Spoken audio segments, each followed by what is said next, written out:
based on real reports and documented cases.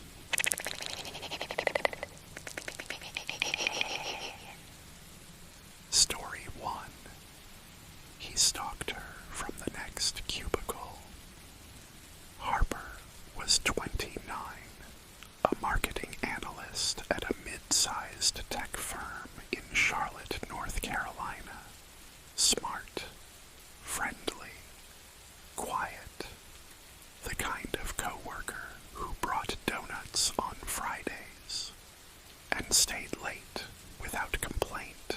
2 rows down sat Eli, a soft-spoken IT guy. He wore noise-canceling headphones, brought his own lunch in Tupperware, and rarely made eye contact. Harmless, or so everyone thought. It started small. Harper noticed her calendar had been edited. Meetings moved. Private appointments added in. Then she started bumping into Eli, outside of work, once at the grocery store, once on her favorite trail, and once outside her gym at 6:30 in the morning. He always smiled like it was a coincidence, but it never sat right. The tipping point, she got a strange email, an anonymous message that said, "You looked beautiful today. Red really suits you." That day, Harper had worn a red sweater, the one she kept in her desk drawer, the one she changed into halfway through the afternoon. Only someone in the office could have known. She went to HR, but it was her own hunch that made her take her laptop to the police. They found spyware hidden inside a harmless-looking update from the IT department. A search warrant was issued. When police raided Eli's apartment, they found a manila folder labeled Harper. Inside, printed screenshots of her emails, dozens of photos, zoomed in from security cams, a handwritten log of where she went, what time she left the office, what days she wore certain colors. He had even bought a lockpick set. Eli was arrested and charged with stalking, cyber invasion of privacy, and unlawful surveillance. He told police, "I just wanted to get to know her better. She never gave me a chance." Harper moved departments, then cities, but she still checks over her shoulder every single day.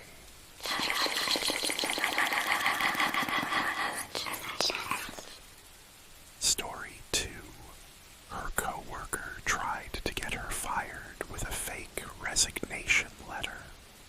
Jasmine was a senior project manager at a consulting firm in Atlanta.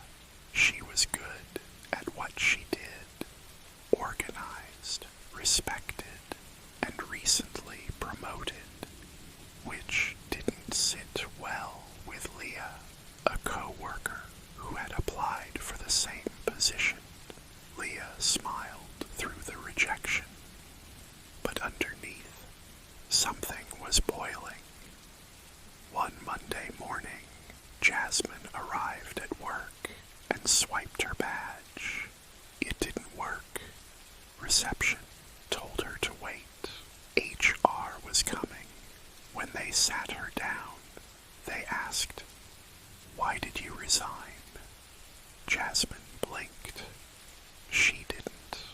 They showed her a printed resignation letter, typed, signed, and dated.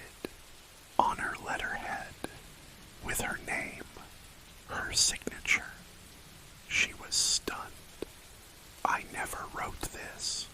said, and she meant it. HR was skeptical until Jasmine pointed out something odd.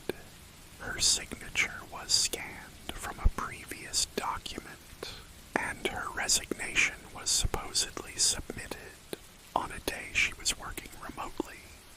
They checked the mailroom cameras. Nothing. Then the manager remembered something. They had installed a new camera above the inbox slot.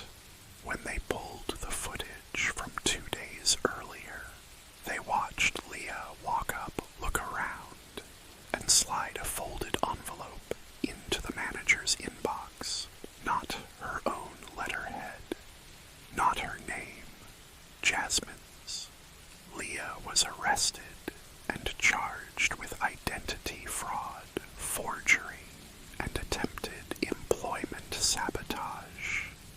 She had hoped to eliminate the competition quietly, but the footage, the faked signature, the metadata on the document, it all caught up with her.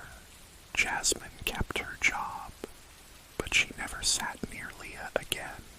And if you think office drama is harmless, check your inbox twice.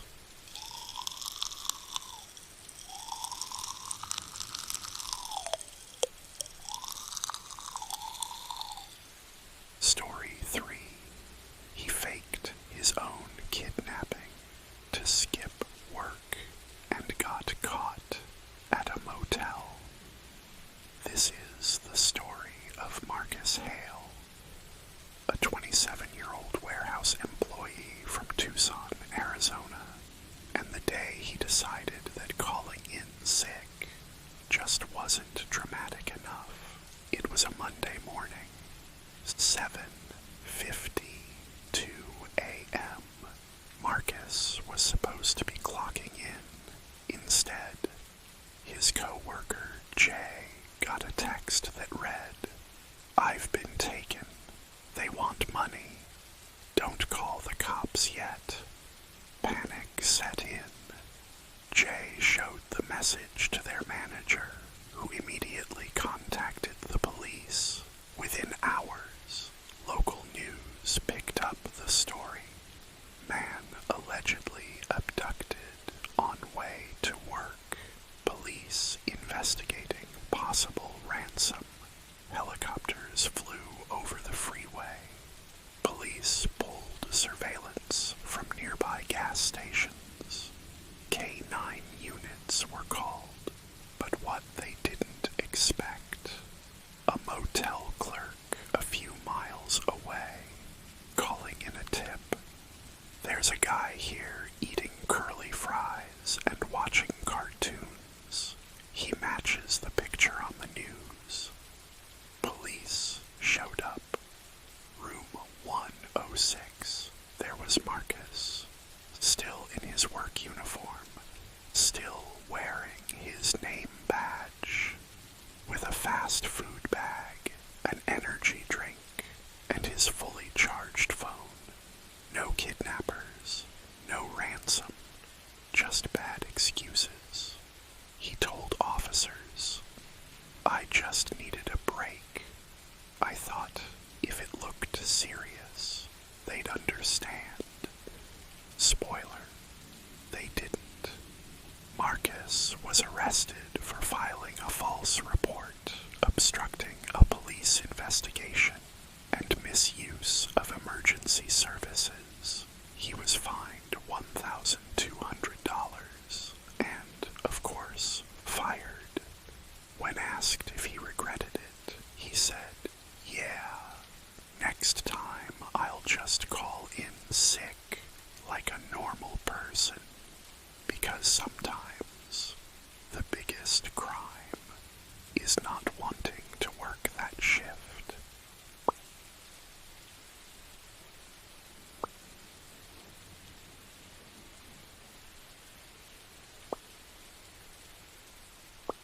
Story 4. He hid cameras in the office bathroom. What they found was disturbing.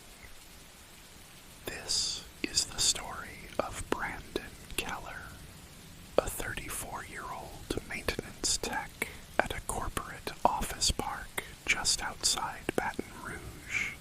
Polite, soft-spoken, always helpful when someone had a tech issue. But Brandon was helping himself to private moments no one ever consented to. It started when a young woman named Talia walked into the women's restroom and noticed something strange. A black device wedged above the mirror fell and hit the counter. It wasn't a motion sensor. It wasn't a scent diffuser. It was a camera. Wired, battery-powered, still recording. HR was notified. Police were called, and the real horror began when investigators opened the footage. Not just from the restroom, but the break room too. They found hidden pinhole cameras in the ceiling vents, all expertly installed, with timestamps dating back over a year. The footage, hundreds of hours of private conversations, bathroom activity, women changing their clothes, one even pumping breast milk during a late shift. They traced the serial numbers on the cameras and found the purchases tied directly to Brandon's credit card. When they searched his apartment, they recovered 3 external hard drives, all labeled by location and month. He even had a logbook describing times of day. With best visibility, Brandon claimed it was for safety, that he was monitoring for drug activity. But none of the victims believed that, and neither did the judge.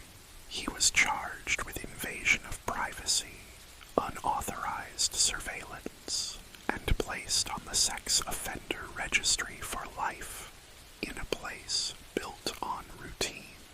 He hid his crimes where people felt most safe, behind a mirror, inside a vent, watching, waiting.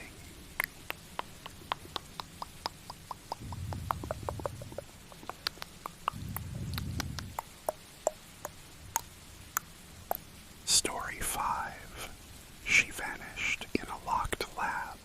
The truth was behind the wall. Her name was Lena Park, 24 years old, a brilliant PhD student at a top Ivy League research lab in New Haven, Connecticut. She was weeks away from her wedding. Smart, driven, loved by her peers. And then she was gone.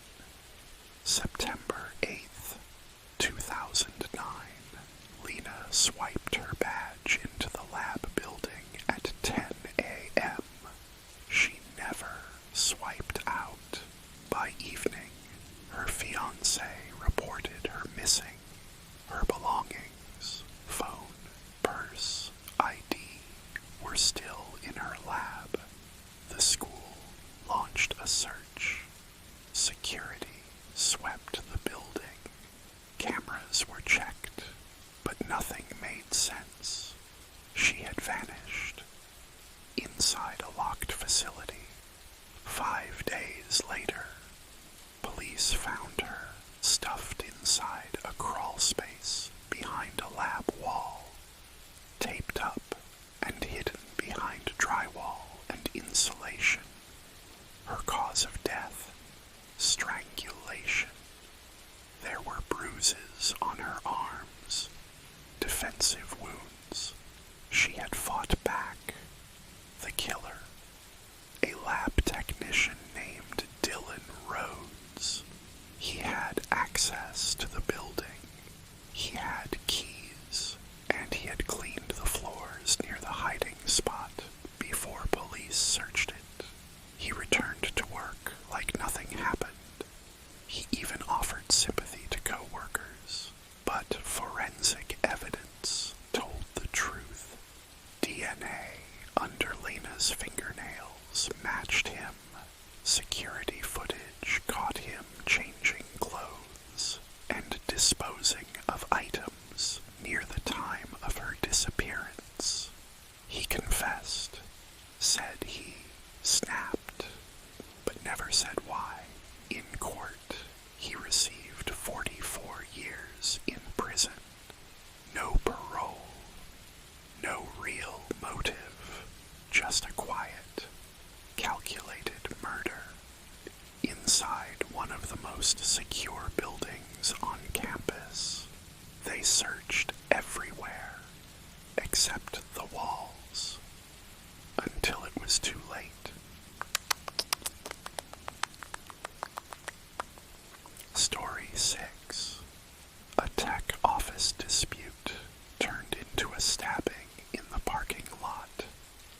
This is the story of Marcus Chen and Leo Foster, two IT contractors working under the same cloud systems division at one of the most powerful tech companies in the world.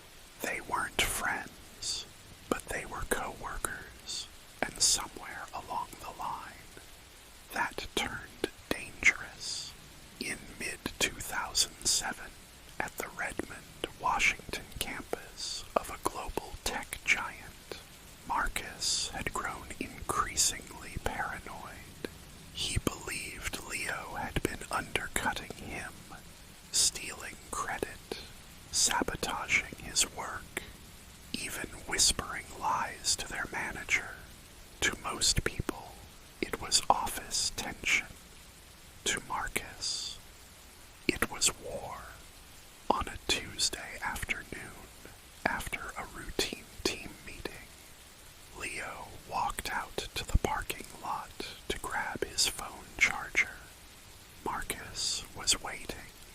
He approached from behind, clutched a folded steak knife in his hand, and stabbed Leo multiple times, in the back, the side, and the shoulder, right there, between two cars. Coworkers nearby heard the screams and rushed over. Marcus didn't run. He just stood there, hands shaking, blood on his shirt, saying over and over, "He ruined everything." Leo survived. Barely. He spent weeks in the hospital and months in recovery. Marcus, he was arrested on the spot and later told detectives, "I was driven mad. The office politics, they never stop." The incident shocked the entire company, not just for the violence, but because it happened in broad daylight, in a place people thought was safe. They increased security, held HR seminars, made statements about workplace mental health, but the scar in the concrete, that stayed, because some